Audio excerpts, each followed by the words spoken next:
Kisah kali ini merupakan sebuah film yang sangat mengacu adrenalin dan juga penuh berdarah-darah, berjudul Psycho, dirilis pada tahun 2020 kemarin. Berkisah tentang seorang pembunuh berantai sekaligus psikopat sadis yang sering memburu wanita untuk dibunuh dan bagian kepalanya dijadikan tropi. By the way, kalian harus nonton film ini sampai akhir sih, karena dari segi alur dan juga plotnya menurut gua pribadi benar-benar ajib banget dan ngebuat penasaran. Oke, tanpa berlama-lama lagi, kalau misalkan kalian penasaran, mendingan kita langsung aja yuk ke filmnya. Enjoy the movie.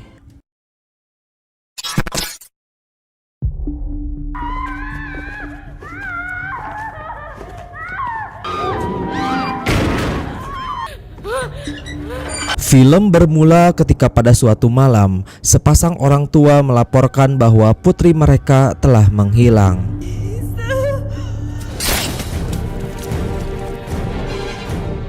Keesokan paginya tubuh si gadis ditemukan dalam kondisi mengenaskan, yaitu tanpa kepala dan berpakaian minim di tengah sebuah ladang. Polisi pun segera tiba di lokasi bersama kedua orang tua korban, dan setelah diperiksa, ada sebuah tai lalat di bagian kaki jenazah yang menjadi penanda dengan memastikan bahwa itu memang putri mereka. Keduanya pun ikut menangis tidak henti-henti karena kehilangan orang yang begitu menyayat hati.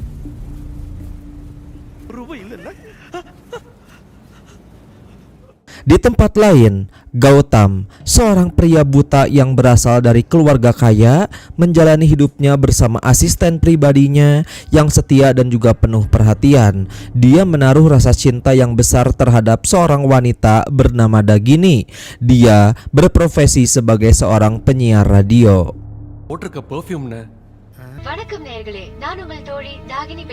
Setiap harinya Gautam mendengarkan siaran yang dibawakan Dagini dengan penuh perhatian. Dagini mewawancarai seorang psikiater dalam siarannya. Mereka membahas kasus mengerikan yang belum terpecahkan selama 1,5 tahun terakhir, yaitu penemuan 13 jasad wanita tanpa kepala di sebuah ladang. It's a fantasy play. எந்த பெண்ணும் கெடுக்கப்படல. சக மனுஷன இந்த மிருகத்துக்கு பேர் தான் psychopath. Motif utama pelaku selalu sama, yaitu menculik korbannya di malam hari, memenggal kepala mereka, lalu meninggalkan tubuh korban di ladang esok paginya. Hasil autopsi menunjukkan bahwa tidak ada adegan pergenjotan. Psikiater itu menjelaskan bahwa pelaku merupakan seorang psikopat yang menganggap kepala para korban sebagai tropi, atau kayak sejenis penghargaan bagi dirinya sendiri lah. Pelaku itu tidak tertarik pada adegan mantap-mantap, melainkan terobsesi pada ketakutan dan teriakan para korban saja.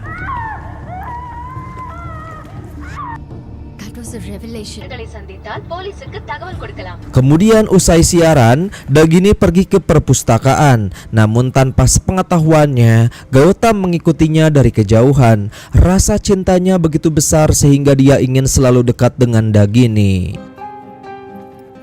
Meskipun Dagini telah berulang kali melarangnya, Gautam tetap saja mengikutinya. Dagini pergi dengan perasaan kesal, sementara Gautam dengan ketajaman indera penciumannya, dia memberitahu asistennya bahwa parfum yang dikenakan Dagini adalah Gucci series Blom.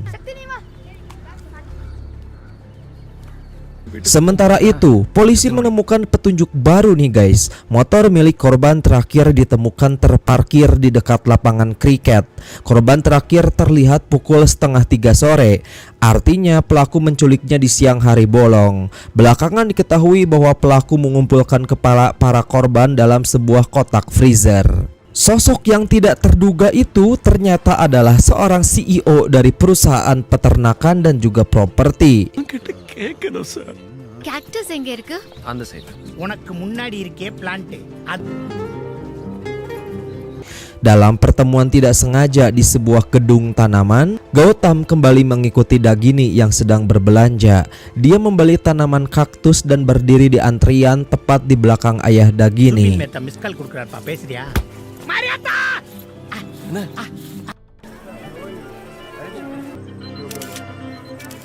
Kemudian pada malam harinya saat menghadiri pesta pernikahan temannya, Dagini memarahi Gautam di hadapan banyak orang.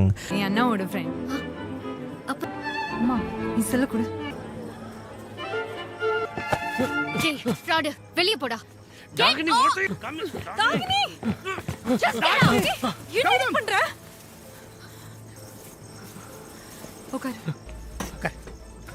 Namun di area parkir dia merasa bersalah dan lalu meminta maaf. Dia mengatakan bahwa dirinya tidak bisa mencintai Gautam hanya karena merasa kasihan dan mempertanyakan mengapa Gautam terus mengikutinya.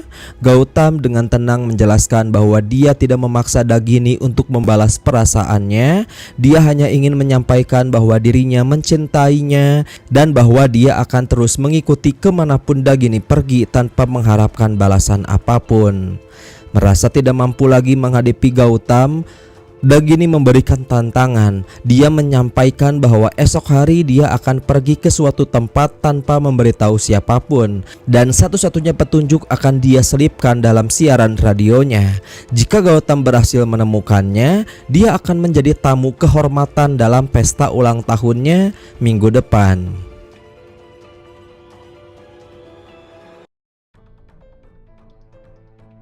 Keesokan paginya Gautam mendengarkan siaran Dagini dengan penuh perhatian. Ketika Dagini menyebutkan nama sebuah stasiun kereta, Gautam yakin itu adalah tempat yang dimaksud.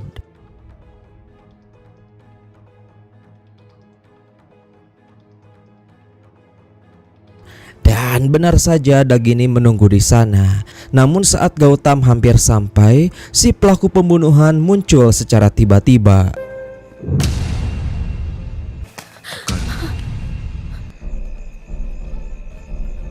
Gautam menyadari keberadaan Dagini di dekatnya, namun dia tidak mampu mencegah penculikan itu. Sebuah cincin terjatuh dari tangan Dagini yang kemudian berhasil ditemukan oleh Gautam.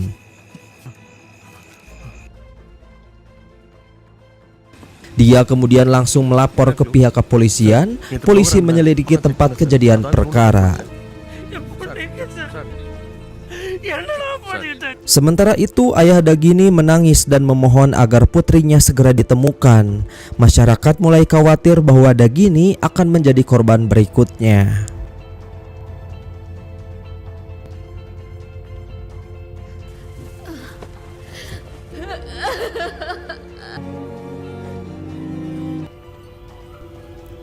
Di markas sang pelaku, tubuh Dagini terikat erat. Pelaku menyiapkan posisi untuk mengeksekusi kepala Dagini dan mengambil sebilah pisau. Namun berbeda dari korban sebelumnya, Dagini justru tersenyum tanpa menunjukkan rasa takut sedikit pun.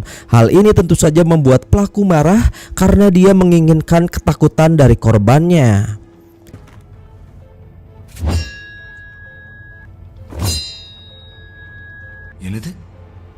இதுக்கு மேல உன்னால அவன் தான் உன்னை பிடிக்க போறான். Dia bertanya kepada Dagini mengapa dia tidak merasa takut padahal nyawanya dalam berbahaya. Dagini menjawab dengan tenang bahwa dia adalah korban terakhir. Dia percaya bahwa minggu depan di hari ulang tahunnya, Gautam akan datang menghentikan semua kejahatan itu dan membawanya pergi dari tempat mengerikan tersebut. Pelaku merasa marah setelah melihat reaksi Dagini yang tidak menunjukkan rasa takut. Dia mengurungkan niat untuk memenggal kepala Dagini dan memilih pergi untuk mencari korban lain. Di pinggir jalan, dia bertemu dengan seorang PSK bernama Kayal dan langsung membawanya. Saat di dalam perjalanan, Kayal sempat menelepon temannya dengan nada riang. Dia merasa beruntung mendapatkan pelanggan yang tampan, bersih, dan terlihat seperti bintang film.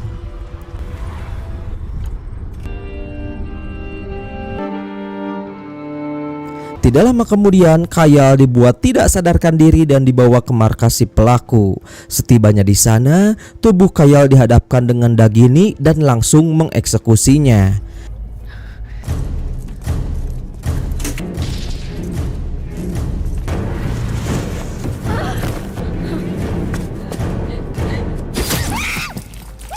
Dengan dingin, pelaku mengambil kepala Kayal dan mengatakan kepada Dagini bahwa dia akan menunggu Gautam datang di hari ulang tahunnya.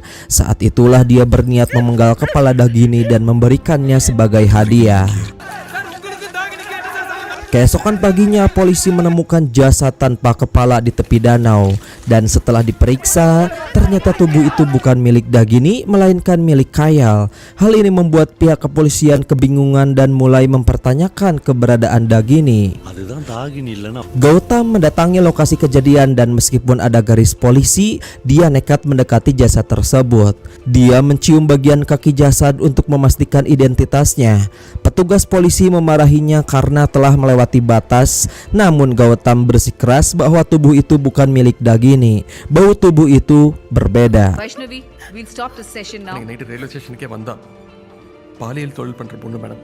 Di tengah kebingungan, Gautam bertemu dengan seorang polisi yang ramah. Polisi itu memberitahunya bahwa dia tidak bisa banyak membantu, namun menyarankan agar Gautam mencari seorang mantan penyidik bernama Kamala yang pernah mengusut kasus ini.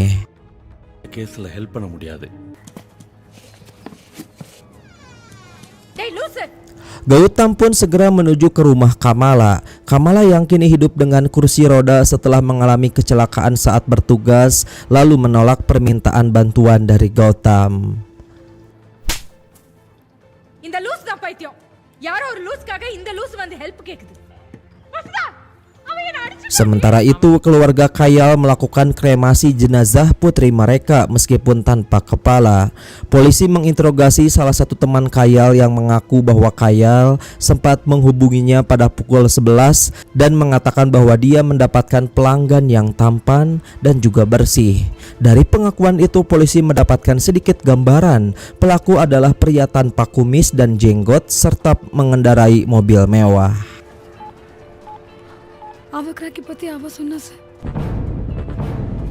Di tempat persembunyiannya, pelaku tampak memberikan makanan dan minuman kepada Dagini. Karena kelaparan, Dagini pun langsung menyantap makanan itu dengan lahap. Tidak lama setelah itu, Kamala pun datang ke rumah Gautam. Dia berubah pikiran dan memutuskan untuk membantunya. Gautam merasa sangat senang dan bersama-sama mereka pun mulai menyelidiki kasus ini. Kamala lalu meminta peta desa dan berkas-berkas terbaru terkait kasus penculikan tersebut. கம்பி லவரை காணா சார் வண்டி எடுங்க சார் பாவம் சார் காப்பாத்துங்க sir. Pada malam hari, Gautam dan asistennya pergi ke kantor polisi. Beruntung mereka bertemu lagi dengan polisi yang baik hati yang kemudian memberikan fotokopi berkas kasus tersebut. கடத்தப்பட்டது டிசம்பர் 8 2000. என் ஃபிளாஷ்பேக் எல்லாம் சொல்றேன். அவங்க ஃபீல்ட்ல சக்சஸ்ஃபுல்லா இருந்தவங்க. Gautam dan Kamala mulai meneliti pola penculikan. Dari total 14 kasus, mereka menemukan bahwa 3 penculikan terjadi pada siang hari dan memiliki kemiripan. Mereka lalu mengunjungi orang tua korban pertama. Di situ orang tua pertama menunjukkan lokasi terakhir motor korban ditemukan. Di depannya terdapat sebuah tong sampah. Selanjutnya mereka mengunjungi orang tua korban kedua. Sama seperti sebelumnya, mobil korban diparkir di pinggir jalan dan di depannya juga terdapat tong sampah. என் பொண்ணோட வண்டி நின்னுச்சு.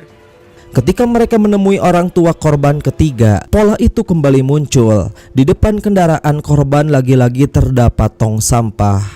Gautam kemudian bertanya kepada ayah korban ketiga mengenai waktu menghilangnya si anak. Ayah itu menjawab bahwa anaknya terakhir terlihat pukul 2:30 sore.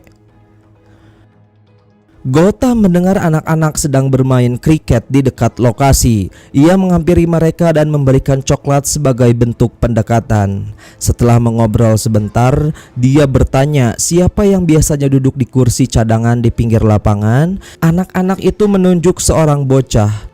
Orange cap யார் வாங்கினா? David Warner. Shoot. Shoot Murali. Gautam lalu bertanya kepada bocah itu apakah ia melihat seorang wanita memarkirkan motornya di tepi jalan. Bocah itu menjawab bahwa dia memang melihatnya, bahkan mengingat wanita itu sempat menggendong anak anjing. Dari penuturan itu, Gautam dan Kamala menyimpulkan bahwa pelaku menggunakan anak anjing sebagai umpan. Dia melepaskan anak anjing itu di dekat tong sampah, lalu membiarkannya berlarian ke tengah jalan. Ketika korban berhenti untuk mengambil anjing tersebut, pelaku berpura-pura meminta tolong mengembalikan anjingnya, dan di saat itulah korban disergap dan diculik. அவன் பயங்கரமா கோபப்படுவான். Gautam memutuskan untuk menghubungi sahabat lamanya yang merupakan seorang hacker. Dia meminta bantuan untuk menyebarkan peringatan kepada para wanita agar waspada terhadap modus penculikan dengan umpan seekor anak anjing yang dibiarkan berkeliaran di tengah jalan. Keesokan harinya, peringatan itu pun menjadi viral di Twitter dengan tagar "Catch the Killer". Keesokan paginya, seorang wanita terlihat menghentikan mobilnya setelah melihat anak anjing di tengah jalan. Namun dia tidak memasukkan anak anjing itu ke dalam mobil mengingat peringatan yang beredar. Dari kejauhan, pelaku yang sudah bersiap menculik langsung terlihat murka. Dia nyadar bahwa ini adalah pasti ulah Gautam. Lalu pada malam harinya pelaku memburu sang hacker. Tanpa ragu dia pun menikam tubuh korban sampai meninggoy. Tidak berhenti di situ, dia juga mencari wanita yang sebelumnya menolak mengambil anak anjing tersebut. Wanita itu menjadi korban berikutnya. Tubuhnya dibungkus plastik, dibawa ke markas dan akhirnya dipenggal.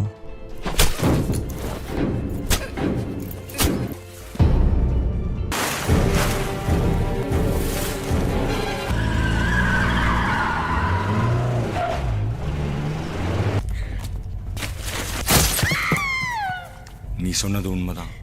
Gautham உன்னை தேடி வரான். Sementara itu Gautam sedang duduk termenung di rumahnya. Lalu dia mendengar suara di teras. Ketika dia membuka pintu, sebuah tubuh wanita tanpa kepala tergeletak di sana. Di tubuh korban terdapat selembar kertas bertuliskan "Happy Birthday" dan "Aku Mencintaimu". Gautam mencium tangan korban dan mengenali aroma yang mirip dengan tubuh Kayal sebelumnya. Polisi yang datang kemudian membawa Gautam untuk diinterogasi, namun mereka masih belum menemukan petunjuk apapun. Gautam dengan indera penciumannya yang sangat tajam lalu mendeteksi bau yang sama di tangan dua korban tersebut, yaitu bau khas seekor babi. Untuk memastikan, dia mencium dua ekor babi berwarna hitam dan putih dan akhirnya meyakini bahwa pelaku memiliki peternakan babi. Saat itu pelaku mengganti rantai mengikat Dagini dengan rantai yang lebih panjang, membiarkannya keluar sebentar untuk ke kamar mandi.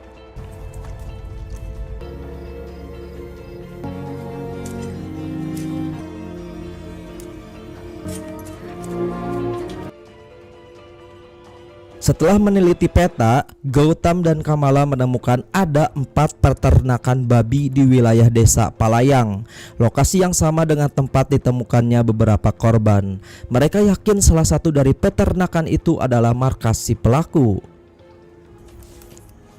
எங்கேயுமே ப்ராஸ்டியூட்ஸ் இல்லையா? தாயினியை கொல்ல முடியல. எல்லா ப்ராஸ்டியூட்ஸும் சரகெட்ஸ்.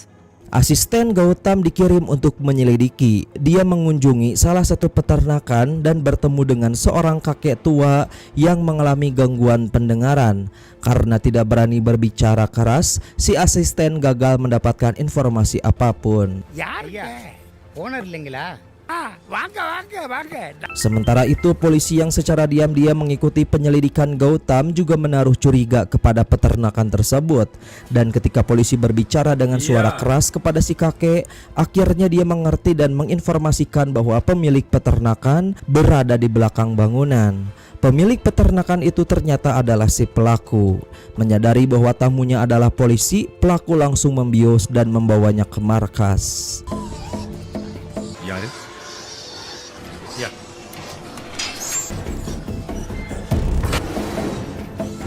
Dalam keadaan terikat, polisi itu sempat menenangkan Dagini, meyakinkan bahwa Gautam mencintainya dan akan datang menyelamatkannya. Sayangnya pelaku segera datang dan tiba-tiba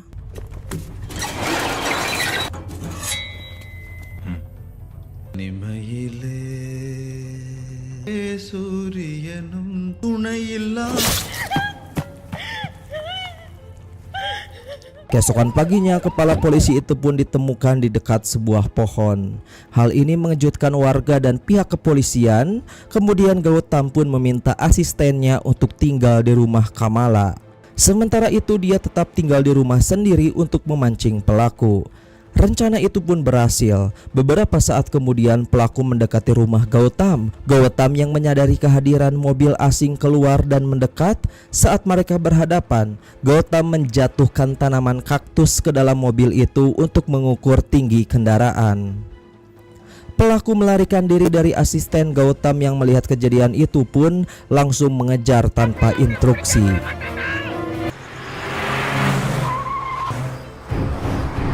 Dalam pengejaran tersebut, pelaku berhasil menghentikan kendaraan asisten Gautam dan langsung saja mengeksekusinya.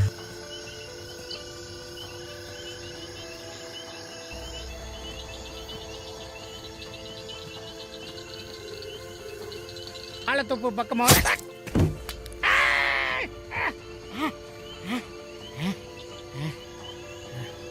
ambil gaurang.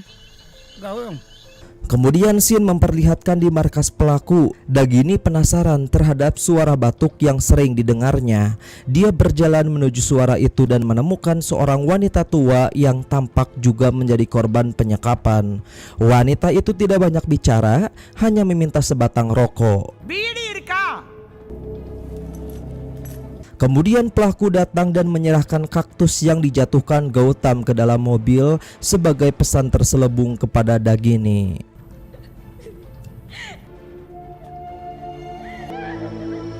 Sementara itu, Gautam melihat tubuh asistennya di rumah sakit dan menangis pilu, mengingat bagaimana asistennya itu telah setia merawat dan menemaninya selama ini. இல்ல கமலா, நான் உண்மையதான் சொல்றேன். என் வீட்டுக்கு வந்த என்ன அறிஞ்சு பாய் ஒன்னு தாண்டி ஒழுங்கா இருக்கு. அந்த காலேஜ் ஃபங்க்ஷனுக்கு அவன் வந்திருந்தான். Beberapa hari kemudian menjelang hari yang telah dia rencanakan untuk memenggal kepala Dagini, pelaku bertanya apakah Dagini menginginkan sesuatu. Dengan tenang, Dagini menjawab bahwa dia hanya ingin sebatang rokok. Cigarettes வேணும். Di sisi lain, Gautam dan Kamala kembali melanjutkan penyelidikan. Berdasarkan ukuran kendaraan yang diperoleh dari peristiwa kaktus tadi, mereka mengunjungi showroom mobil mewah. Dari informasi tinggi kendaraan, mereka menyimpulkan bahwa pelaku menggunakan mobil sedan seri kelima. Salah satu staf showroom memberitahu bahwa mobil itu dibeli oleh seorang pria bernama Angguli, yaitu CEO dari perusahaan peternakan babi dan juga properti. Gautam dan Kamala segera menuju peternakan milik Angguli, namun pelaku tidak berada di tempat. Untuk menggali lebih dalam, mereka mengelabui kakek tua penjaga dan berhasil mencuri blueprint peternakan tersebut. தேடு வேற ஏதாவது இருக்கா? Dari situ mereka mengetahui bahwa komplek ini sangat besar dan memiliki banyak ruangan tersembunyi. Setelah menerima rokok dari pelaku, Dagini segera keluar ruangan dan memberikannya kepada si wanita tua yang sebelumnya hanya terdiam. Wanita itu akhirnya membuka suara. Dengan suara serak dan lemah, dia memperkenalkan dirinya sebagai Rachel, mantan suster di sebuah panti asuhan yatim piatu. Dia mengaku bahwa dulunya adalah guru dari si pelaku. Rachel kemudian menceritakan bahwa bertahun-tahun silam dia pernah menghukum si anak tersebut. Karena tertangkap melakukan hukuman itu, dia dicambuk sebanyak 60 kali dan akhirnya diusir dari panti. Kini Rachel merasa semua itu terbalik. Dia telah dikurung selama 8 tahun oleh anak yang dulu pernah dihukumnya. Dia juga menunjuk ke arah tumpukan tulang belulang di pojok ruangan, yakni milik seorang polisi yang dulunya pernah mendaftarkan anak itu ke sekolah farmasi. Menurut Rachel, polisi itu pernah melakukan sodomi terhadap si anak. Anak itu kemudian menculik dan membunuh polisi tersebut. 60 பிரம்படிகள் பின்னாடியே இருந்து பார்க்க போறேன் நானு. Dari penjelasan Rachel inilah Dagini mulai memahami akar trauma dan juga kegelapan yang mengubah pelaku menjadi seorang psikopat, yakni pernah dibentak oleh gurunya sendiri dan mendapatkan serangan tidak senonoh dari polisi. எப்படி மன்னிக்க போறாரு? I will beat him. I will trash him. அந்த செல்ல இருக்கிற Gautam dan Kamala tengah menganalisis blueprint peternakan yang berhasil mereka curi. Mereka menyadari bahwa seluruh area kemungkinan telah dipasangi oleh sistem alarm. Satu-satunya cara untuk masuk adalah dengan menyelinap dari sisi belakang secara hati-hati.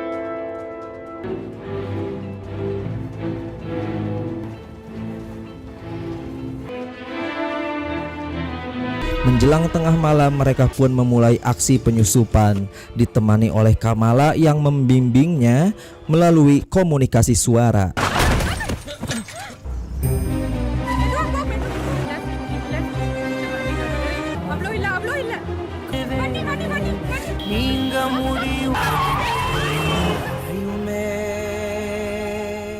Gautam mengemudi menuju lokasi. Waktu mereka sangat terbatas, tepat pukul 12 malam adalah hari ulang tahun Dagini dan itu kemungkinan waktu pelaku akan melakukan eksekusi.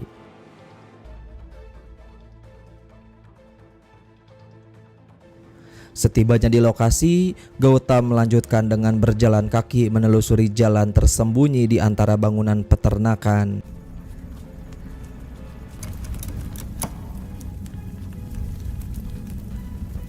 Di dalam markas, pelaku sedang bersiap untuk memenggal kepala Dagini. Namun saat Gautam tidak sengaja menyentuh sensor keamanan, alarm pun berbunyi. இன்னைக்கு என் birthday.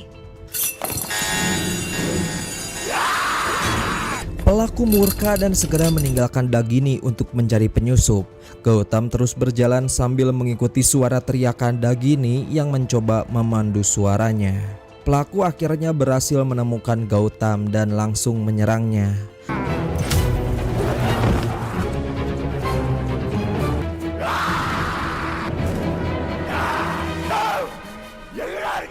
Meskipun terluka, Gautam mampu melawan balik. Dia menyalakan alat kejut listrik dan menyetrum leher pelaku sampai pingsan, lalu memborgol kakinya agar tidak bisa melarikan diri.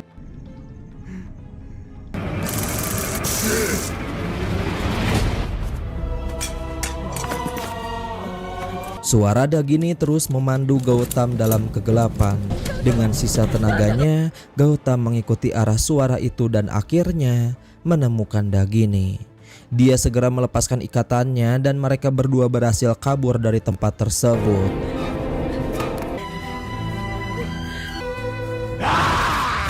Namun segalanya belum berakhir nih guys. Pelaku sadar bahwa kunci borgol kakinya telah ditelan oleh Rachel. Dalam kemarahan dan putus asa, dia pun membunuh Rachel dan membelah perutnya untuk mengambil kunci itu.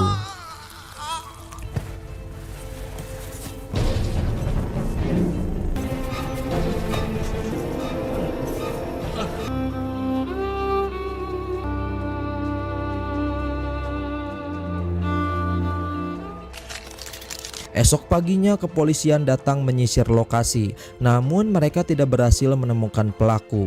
Seluruh tempat dibiarkan penuh ketegangan dan ketidakpastian.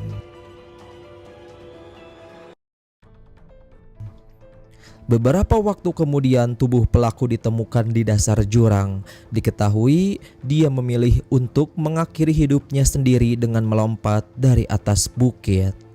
Sampai pada akhirnya film ini pun selesai. Oke guys, itu dia alur cerita film pada video kali ini. Menurut kalian bagaimanakah tentang film ini? Tulis pendapat kalian di komentar bawah ya. Mungkin itu saja penjelasan dari gua. Mohon maaf apabila ada kesalahan atau kata maupun isi video. Wassalamualaikum warahmatullahi wabarakatuh.